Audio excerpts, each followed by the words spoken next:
We had heavy ice this morning. Everything was a thick glaze of ice. And then it was really cold. And then it poured rain, then poured ice again, sleeted like crazy, and then snowed a little. And now it changed back over to rain, and then freezing rain.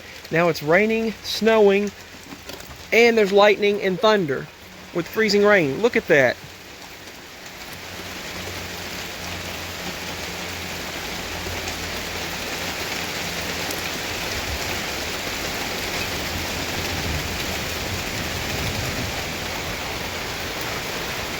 Sleet, snow, freezing rain,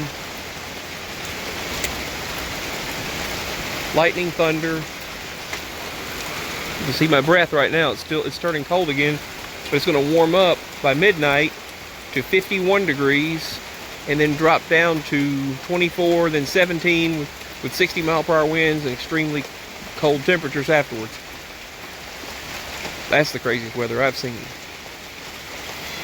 And I've seen a lot of crazy weather.